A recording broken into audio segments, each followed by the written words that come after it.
ہے۔ جو مال ماں باپ اور رشتہ دار چھوڑ مریں، تھوڑا ہو یا بہت، اس میں مردوں کا بھی حصہ ہے اور عورتوں کا بھی۔ یہ حصے اللہ کے مقرر کیے ہوئے ہیں۔ اور جب میراث کی تقسیم کے وقت غیر وارث رشتہ دار اور یتیم اور نادار لوگ آ جائیں تو ان کو بھی اس میں سے کچھ دے دو اور ان سے معقول بات کہو۔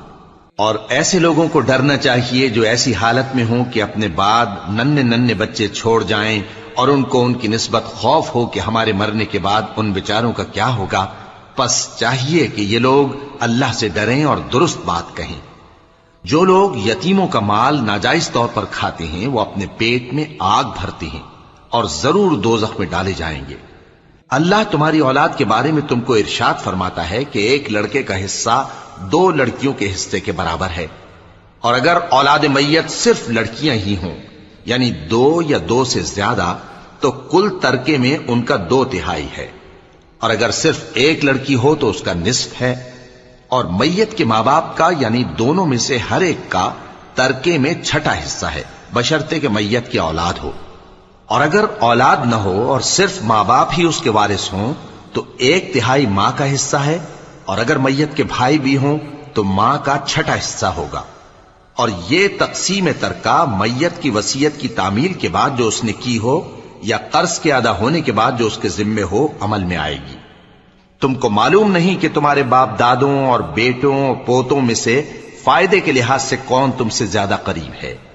یہ حصے اللہ کے مقرر کیے ہوئے ہیں اور اللہ سب کچھ جاننے والا ہے، حکمت والا ہے۔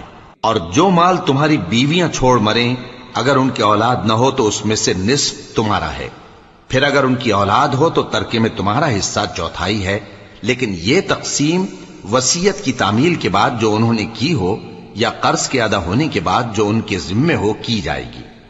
اور جو مال تم مرد چھوڑ مرو اگر تمہاری اولاد نہ ہو تو تمہاری بیویوں کا اس میں 1/4 حصہ ہے، پھر اگر تمہاری اولاد ہو تو ان کا 8واں حصہ ہے۔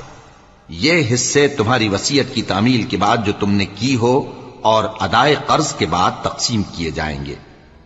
اور اگر ایسے مرد یا عورت کی میراث ہو جس کے نہ باپ ہو نہ بیٹا مگر اس کے بھائی یا بہن ہو تو ان میں سے ہر ایک کا 6واں حصہ ہے، اور اگر ایک سے زیادہ ہوں تو سب 1/3 میں شریک ہوں گے۔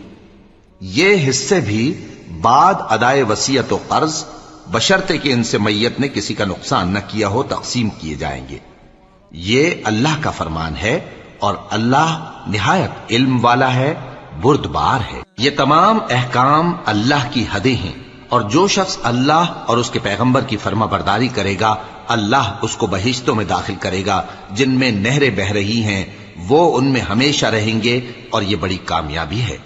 اور جو اللہ اور اس کے رسول کی نافرمانی کرے گا اور اس کی حدوں سے نکل جائے گا اس کو اللہ دوزخ میں ڈالے گا جہاں وہ ہمیشہ رہے گا، اور اس کو ذلت کا عذاب ہوگا۔